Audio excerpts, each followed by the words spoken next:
Lekadodi likratskala yadadai yadadai yadadai shall Shabbat nekabela.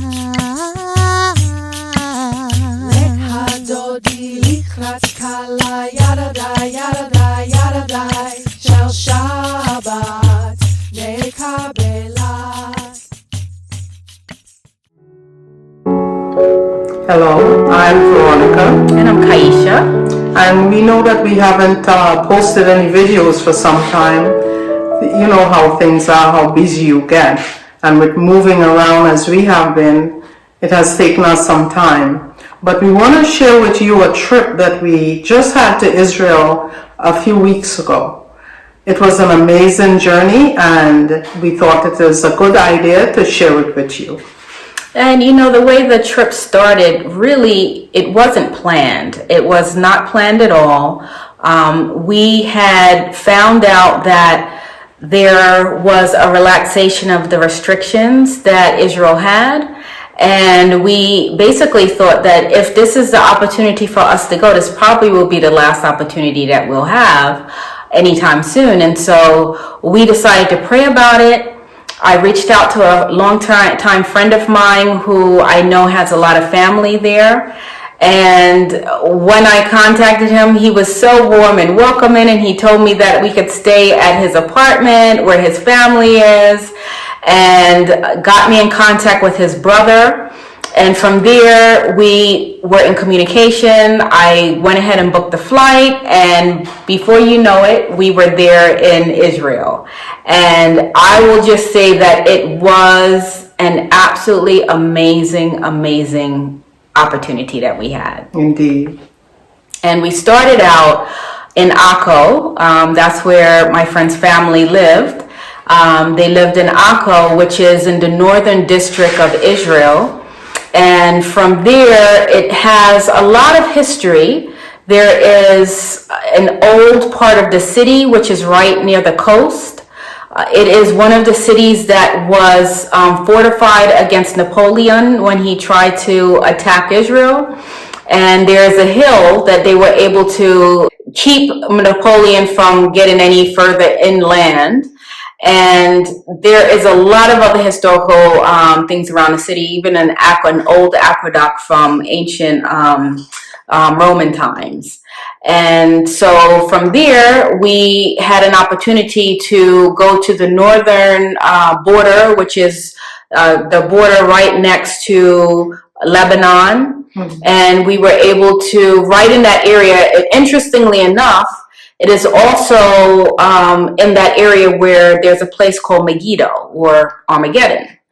And so near that area is an old grotto. There is a beautiful, beautiful cave that you can get a nice view of the water, and you know how I guess the water may have kind of like created paths within the cave. And it is absolutely beautiful. It used to be, I think during the war, that one of the wars that Israel had anyway, it was one of the areas where the soldiers had made a tunnel for trains to come in, so I guess they could get their ammunition and whatever supplies that they needed. So there's a history with that as well. But we had a wonderful opportunity to get a tour of that northern area of Israel, right at the border. We have some footage of that, some photos that we took of that area. And then I would say from there, we had an opportunity. First of all, I wanted to just say that in Akko, the family was just wonderful. They were so warm and welcoming. And I cannot stress enough how at home we felt.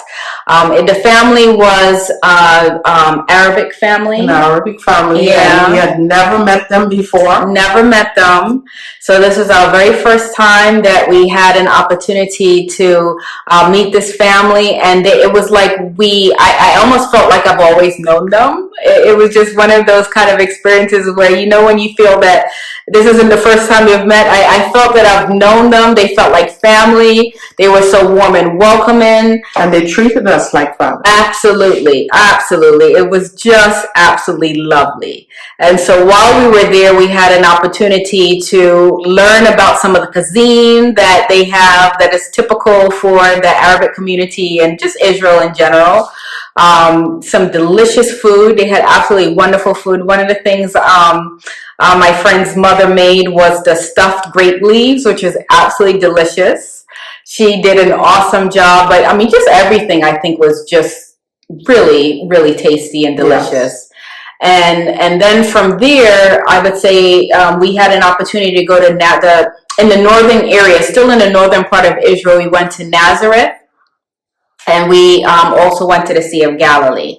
And so Nazareth was where we had an opportunity to go to the Church of Annunciation, which, interestingly enough, is supposed to be where Gabriel met Mary and told her that she would give birth to Jesus.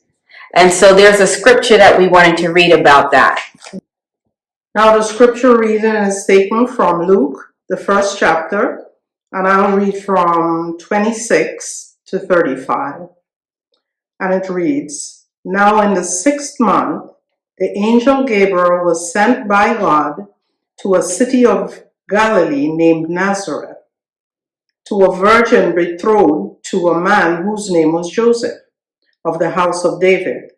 The virgin's name was Mary. And having come in, the angel said to her, Rejoice, highly favored one, the Lord is with you. Blessed are you among women. But when she saw him, she was troubled at his saying, and considered what manner of greeting this was. Then the angel said to her, Do not be afraid, Mary, for you have found favor with God. And behold, you will conceive in your womb and bring forth a son, and shall call his name Jesus.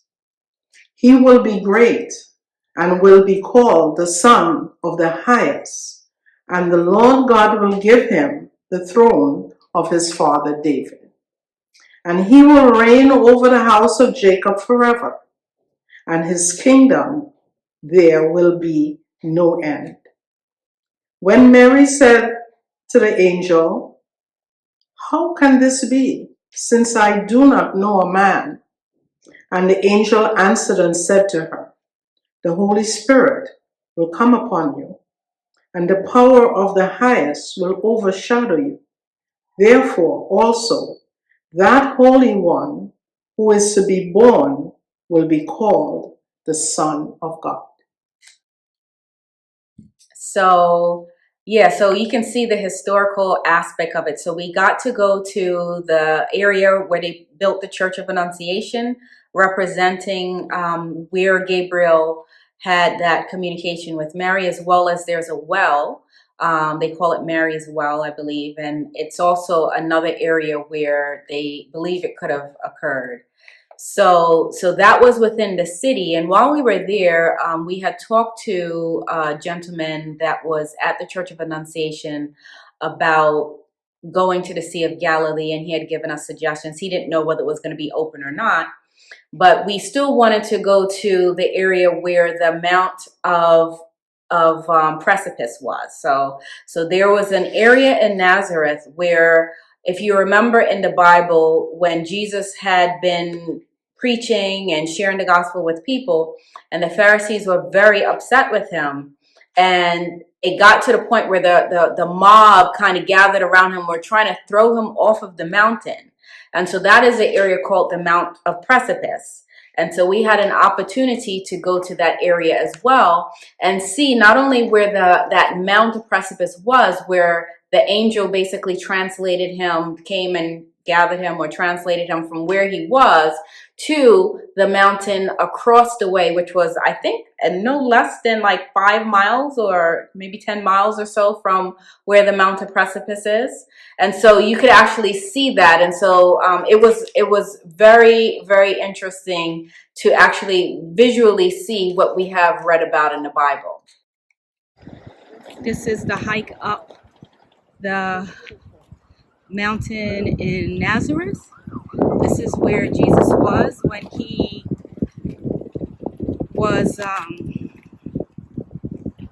preaching to the people, and the people tried to throw him off of the mountain because they didn't like some of the truths that he was sharing.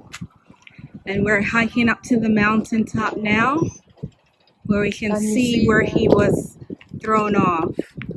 And here is like a view. This is a view. You can see the beautiful city of Nazareth here. Let me see if I can zoom in.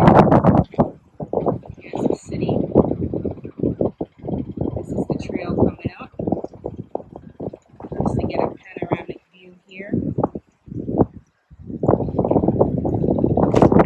You can see this is the mountain coming up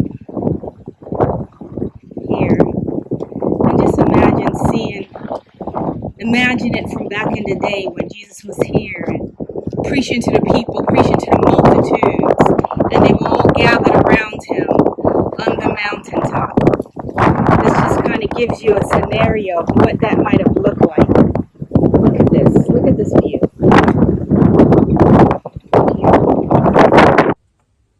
So then we had an opportunity to drive to where the Sea of Galilee is, and the opening to where the sea is there's a Catholic church, or it's there. They kind of like have the whole area kind of like secured, and it's an area also called Capernaum. And so we were able to go into where the water was, and the water, I would say, was a bit rough, wouldn't you say? Mm-hmm. It wasn't very calm water. So you could kind of see how when you read in the Bible and was talking about how rough the water was with the waves at times, you could kind of see how that could take place. And so we had an opportunity to go there, and as we're just kind of walking around and just enjoying the beautiful view, it was very lovely.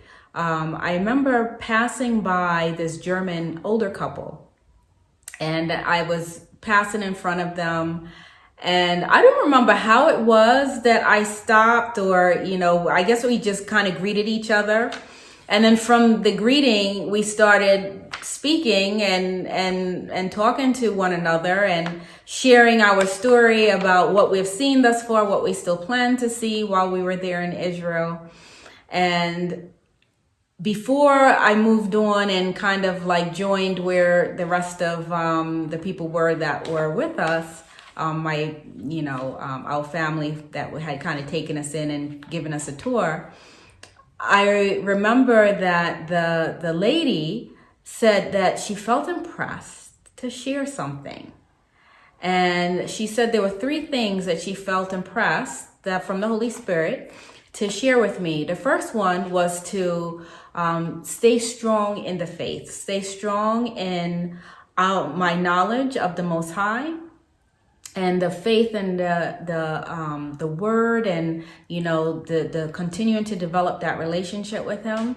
The second one was to have discernment, to pray for the spirit of discernment, so I'd be able to know when the enemy is either coming at me directly or using someone to come at me in a way that will get me off track. And the third thing she said was to have a spirit of boldness.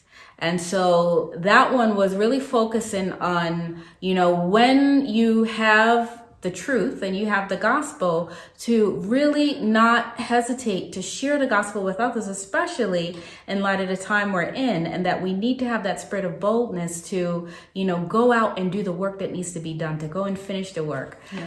And so I just remember feeling just very honored, first of all, that she was willing to share that with me, that she was impressed to share that with me. And I remember I walked over after we, said our goodbyes and everything. I walked over to where my mother was, and she was bathing her feet in the water. And so I was sharing with her what I was just told. And it's funny because I think when I was telling you, I don't remember if I told you all of it at that time, but it was leaving my mind what she shared. And so funny enough, when we were exiting and I saw her over by where the bathroom was, I said, do you mind just sharing those 3 things again? And so she shared it with me. And so that's when it really resonated and I was able to give the complete story.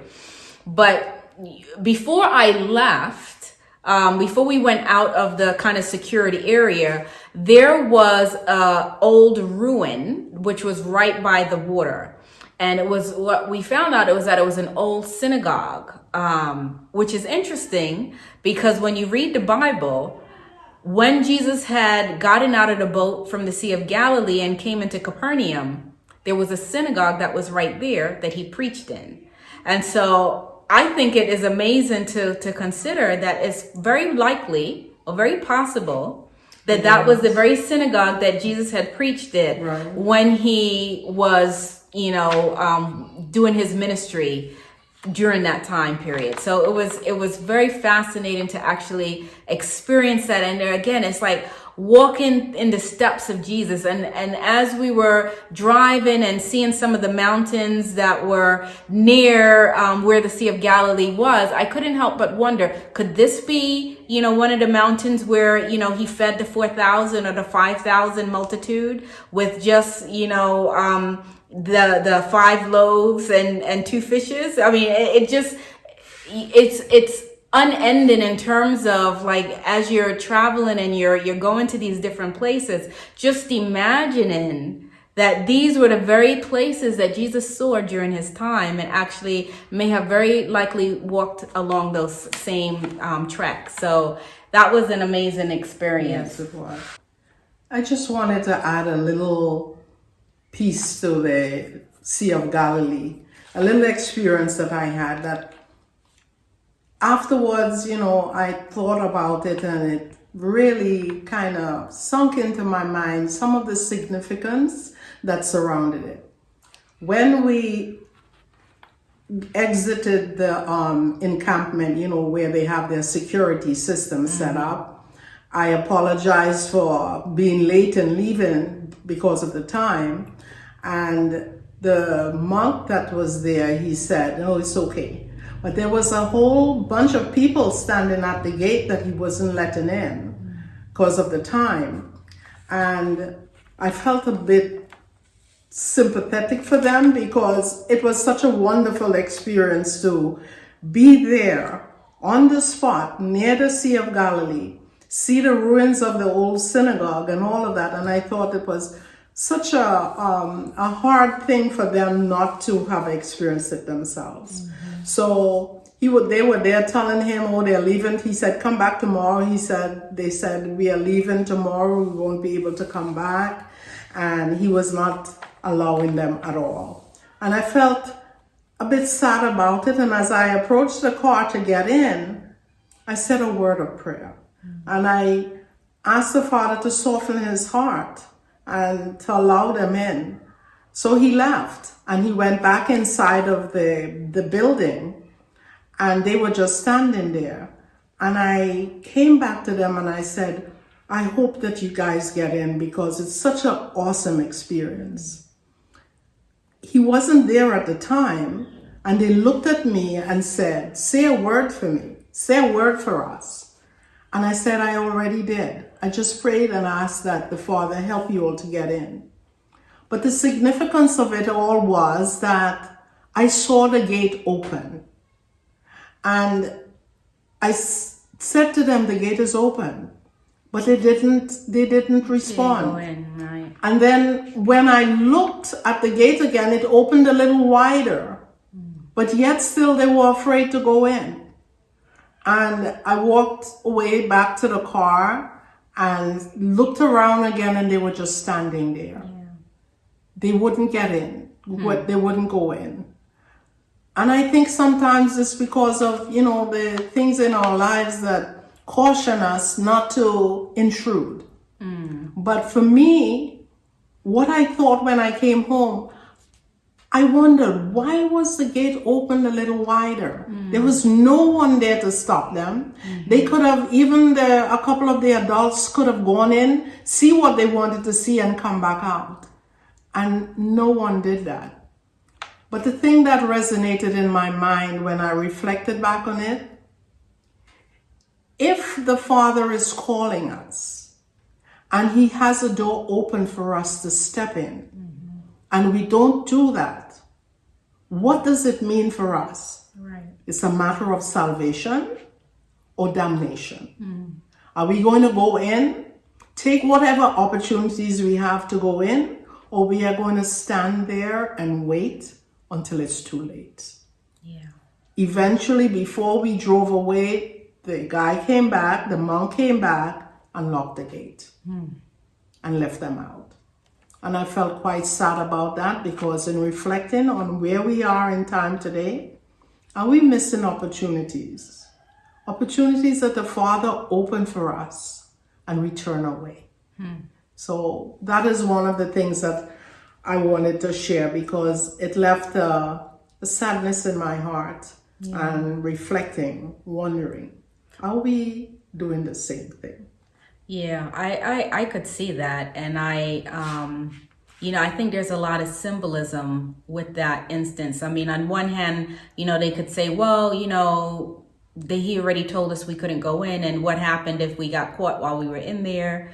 On the other hand, you could see the spiritual aspect of it is that, when the door is open, we need to go through it, And so I guess, when you look at it from the spiritual perspective, I mean, it really was a serene, there was something about that place that just was so special. Calming. It was very calming. The water lapping against the rocks was just like music in your ears. I said the water wasn't that calm, but just the flow of the water and the lapping against the rocks, and the whole scenery with the vegetation, the trees and all of that was there. It just was so beautiful. And so I feel that it would have been a huge loss for us. And the situation is, when we were in Nazareth, there was a guy that was trying to get us to wait a little longer.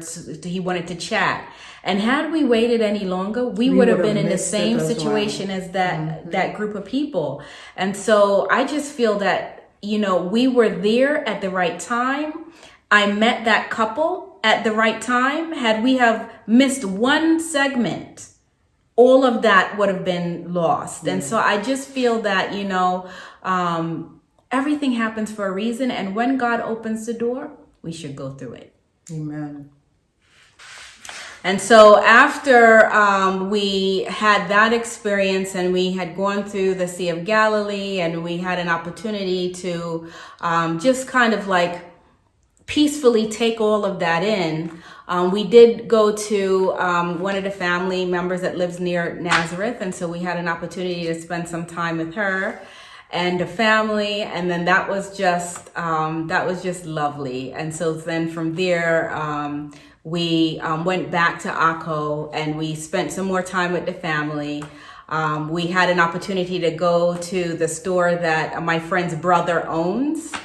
His name is Khaled, my friend's name is William. And so we had an opportunity to go to the store that they own. As a furniture store, and it is absolutely beautiful, the furniture that they have. And so I was busy taking pictures of all the different scenarios and the color coordinations and all of that. I just was in love with the whole store and the layout of it and all of that.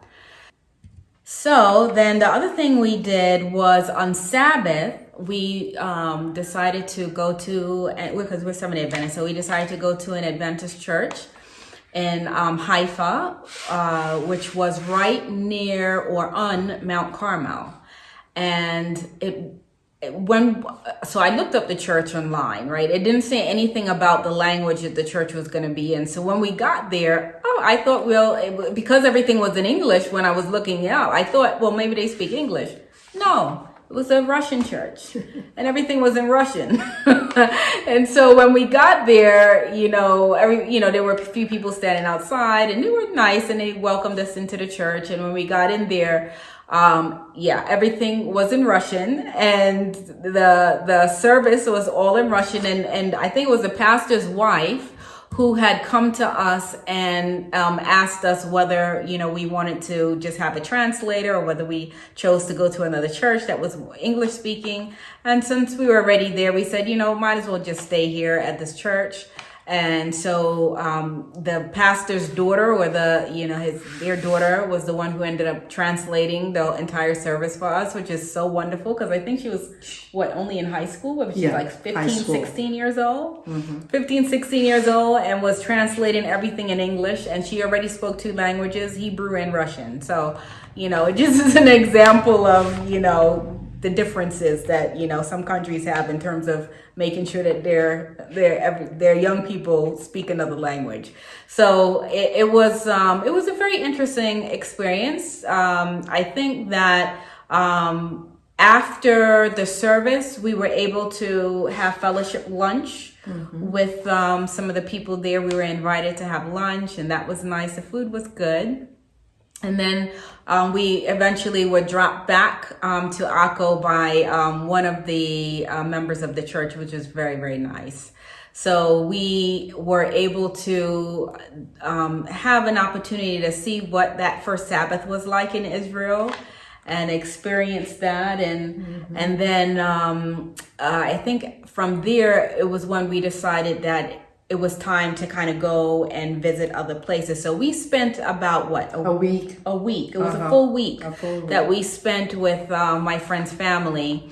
And then from there, I went ahead and rented a vehicle in Tel Aviv, because we would have been flying out of Tel Aviv anyway. So it just made sense to rent it so that when we're coming back to go to the airport, we just drop it off. So we went down to Tel Aviv, rented the vehicle. And then from Tel Aviv, we drove to... we drove to Jerusalem, right? So we drove to Jerusalem, and but I think before we went to Jerusalem, we went to Joppa. So if you remember in the Bible, Joppa is where Jonah went to try and flee from the instructions of the Lord, of the Most High, to go and warn Nineveh. If you remember, it was from Joppa that he was leaving. He was trying to get on that ship to take all the way to Tarshish, which was Spain at the time. So it was interesting going and seeing that old city, the old part of the city. It was just really interesting seeing the historical aspects of what it looked like back then, and the whole harbor area. You see some of the ruins of the old area where the harbor was. And I don't know, did you want to read that excerpt? Yes, but Jonah arose to flee to Tarshish from the presence of the Lord. He went down to Joppa and found a ship going to Tarshish. So he paid the fare and went down into it to go with them to Tarshish from the presence of the Lord. And that was in Jonah chapter 1, verses 3. So it was interesting actually seeing, in person, the city of Joppa where Jonah went. So we had a tour of Joppa. We got to see Tel Aviv. Yeah, and it was just like a whole fishing. Yes, it's a fishing area. It's like a harbor. It's like definitely, a harbor city, know. So from there we drove to, I booked a hotel and we drove to Jerusalem, and we stayed in the Arabic side of Jerusalem. So it was the Arab community side. So we were right near to the old Jerusalem city though. So that was the main thing. I wanted to make sure that wherever we were, because I didn't know what parking was going to be like, I wanted to make sure that wherever we were staying would be close enough to just walk around to everything. And where we stayed was perfect, because we literally were able to walk to the old city and walk and see a lot of other places around the area. And so we drove in there. We got in there at night. It was just beautiful, the drive from Tel Aviv to Jerusalem, and seeing, the mountains and the whole landscaping was just beautiful. Lovely. It was absolutely lovely. And so just driving in was wonderful. And so we had an opportunity to, get a nice view, because it was still sun out when we were driving in. But by the time we got to where our hotel was, it was getting dark. And so I parked in the street, and we got our hotel room and everything was situated. And then we decided that next day we were gonna go into the old city and get a nice tour of the city. Now, when I say get a nice tour of the city, that was just gonna be us because we didn't book any tours, right? We didn't book any tours. We didn't have any guides. We didn't do anything pre-planned. Everything was like, at the spur of the minute. Okay, I had an idea. Okay, I knew all the different places that I thought we should have gone to from the biblical perspective. I really had like the whole list of the different places. So I knew where I wanted to go. But we didn't do a tour. We didn't pay a tour guide to give us a tour around. So I will say that our tour guide was the Most High, because the way things worked out, there is no other explanation that would explain all the things we were able to experience and see were it not for the Most High being our tour guide and putting people in place to, guide us and take us where he wanted us to see and where he wanted us to go. As a matter of fact, we did the old Jerusalem in one day. We sure did.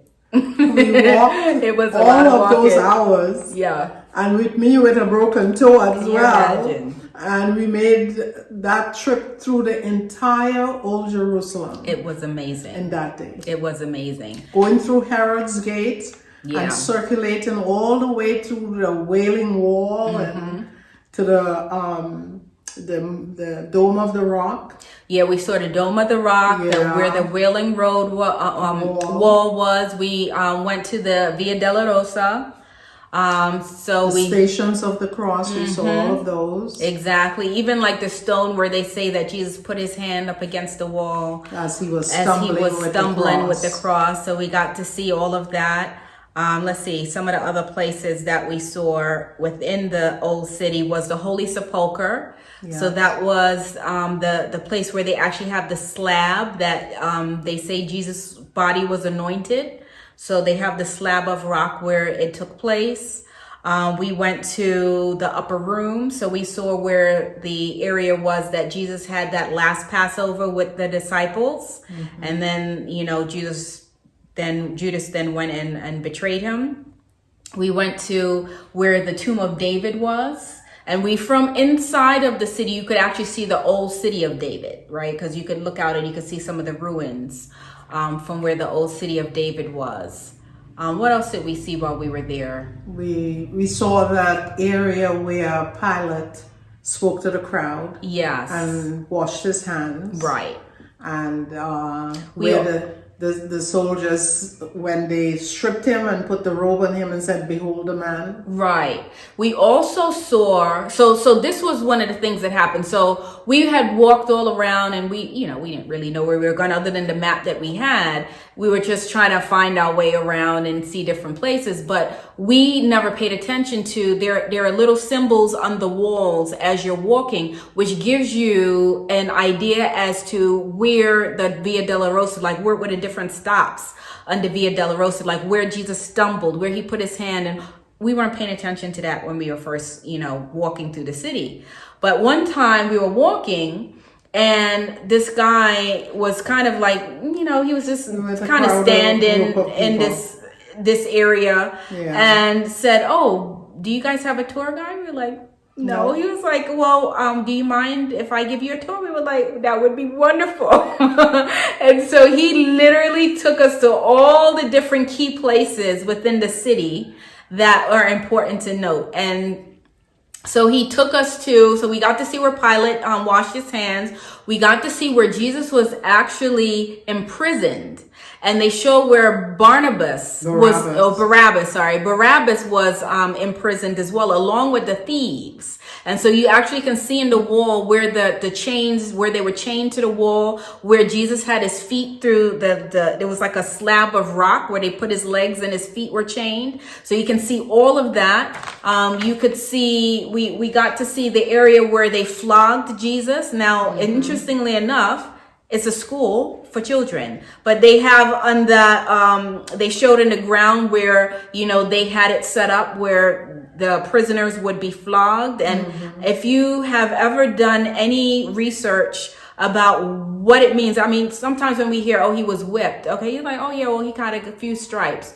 But if you ever do your research and find out how they describe what that whip actually looked like, that how the Romans would tie strips of leather with metal and bone, and when they would hit the flesh of the whoever it was they were whipping, it would rip flesh out. And so when you're talking about 30 lashes, you're talking about barely any flesh, human flesh that's recognizable left. It's just fully raw underneath. It's just horrible. So, a lot of times when we think about, so we think we hear about it, we read about it in the Bible, but we don't really envision how bad it really was for Jesus, and the only thing that you can say that kept him together was the Holy Spirit that kept his body together. It just shows that he was divine, because when they did the same number of stripes on a pig, the skin of a pig, which is much thicker than human skin, the pig was no longer recognizable. So if you can just imagine human skin, which is much softer, with the whipping that was done, it was horrific. And so just to be able to see some of the areas where the Most High was and the suffering that he went through, it was sobering. It was very sobering. So then from there, I think, what else did we see? We saw this Tower of David. So that was another part of the tour that we saw. Obviously, there was a lot of shops in between. Most of the shops, I would say, were owned by Arabs, right? Yes, it was Arabs that were in control of most of them. And I don't know, what else was it that we saw while we were there? We said the Via Dolorosa, the Holy Sepulchre, Wailing Wall. Oh, we also saw an area where a lot of the commerce in the market was during that time. And so you can still see the columns and, all of that. It was just really interesting. The little alleyways that, where the city was all built together. It just was an amazing, amazing experience, and seeing a lot of that. Now, the only thing that I would just say as a caveat is that we know in the Bible, Jesus had specifically said that there was no stone that would be left on top of the other. So we know that it had to have been that the city was utterly destroyed. And with that, it's important to note that when was Jerusalem rebuilt? So historically speaking, a lot of what we see as that old city of Jerusalem was rebuilt in Roman time, during Constantine's mother. I think Constantine's mother played a role in building that Church of the Sepulchre. And also Sultan Suleiman, and he was during the Ottoman Empire. He also rebuilt the city from the ruins that was there. So a lot of obviously what we see there is not exactly what it looked like during Jesus's time, because things didn't look, the buildings weren't there. Everything was destroyed. But it is very interesting to kind of go through the areas where that old city was and get a good feel for, what life must have been like back then, so if anything, I think it at least gave you that opportunity to experience that. All right. One thing that I want to make sure that I don't forget is, if you remember when I had talked about that older German couple that we met at the Sea of Galilee, that had given me the word from the Most High about the 3 things that I needed to be mindful of. Well, I remember when we were there and I said that, our plan was to go to Jerusalem. Well, her and her husband said, oh, well, we planned, they were with a group and they were saying that, yeah, we're planning to go to Jerusalem too. And I remember when we had talked there at the Sea of Galilee, we had said that, oh, well, if we're in Jerusalem, we'll see if we connect with each other or whatever when we're there. Lo and behold, when we were walking through the old city of Jerusalem, who did I see? That very same couple. So we were like literally crossing paths. They were coming from where we were going and going to where we had just come from. And we were able to recognize each other, and we had to take a picture because it was just so funny that we actually, in all of those people, the tourists and everything that is walking around there, we were able to cross each other's paths again. And so it was an amazing experience. And that was going through that old market area. Yes, that was where the old market was. Yeah. So it just kind of like reconfirmed again the message that the Most High wanted us to take away with us from the whole trip and the experience that we were having. So the very next day, so after that whole tour of the old city, I think we were walking, and I remember thinking to myself, where is Jeremiah's grotto?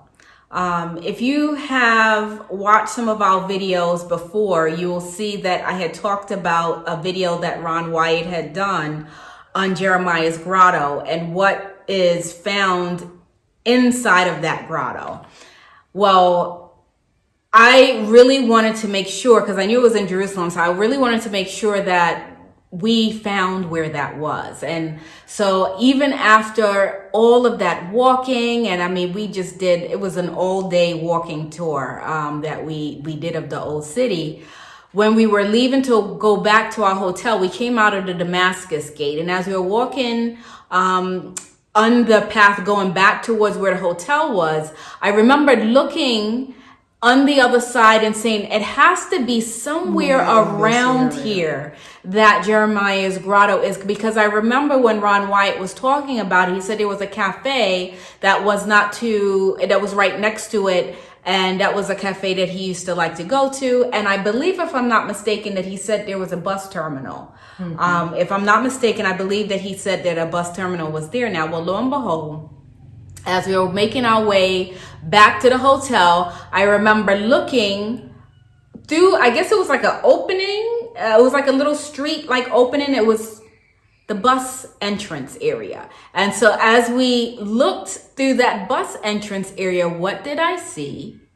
Jeremiah's grotto. And I remember it was right in front of us. And I remember talking to the guys. Remember, we were asking before we left the old city, some of the Arab guys where it was.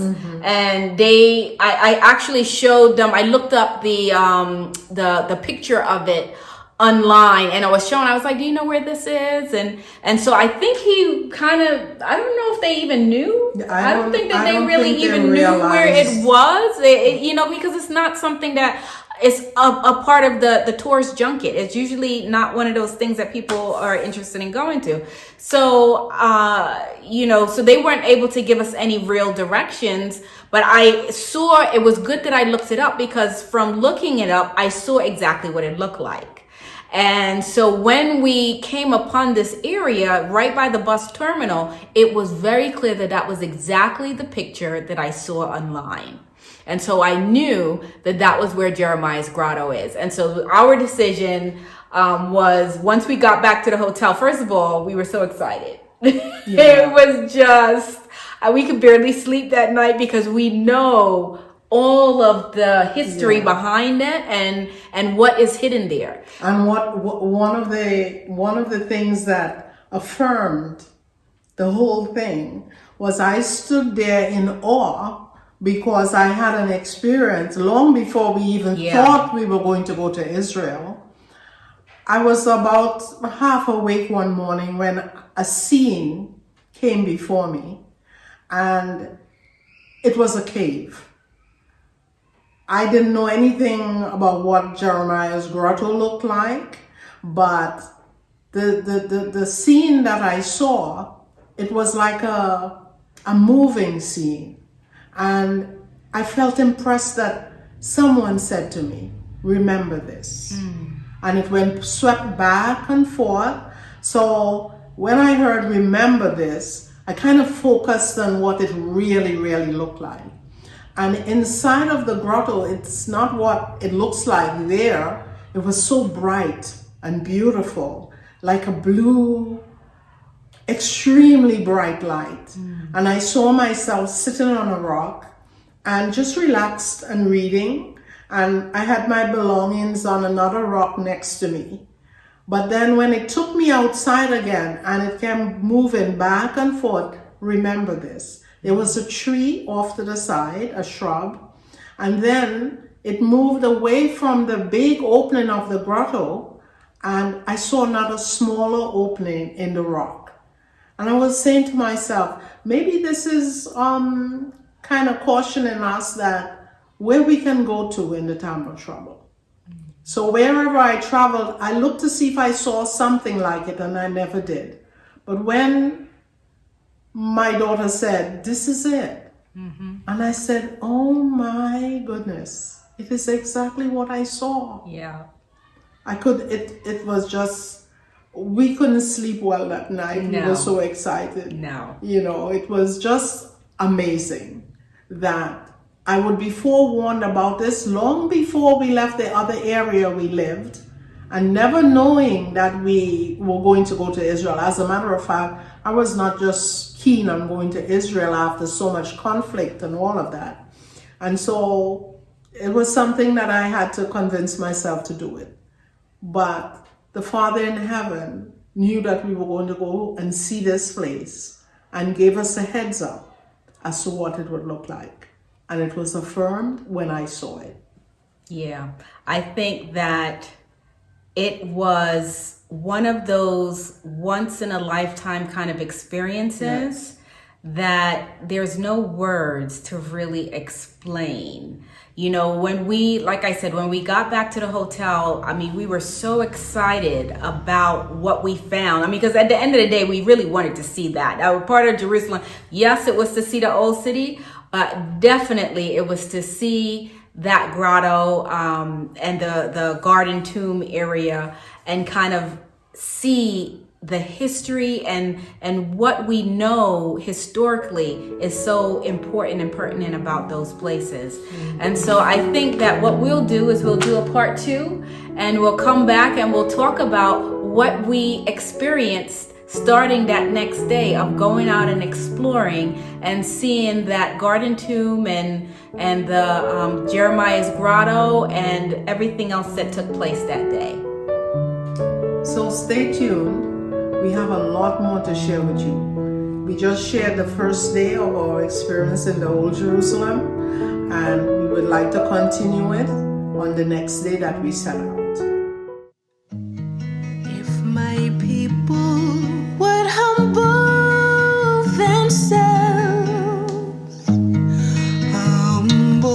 themselves and pray.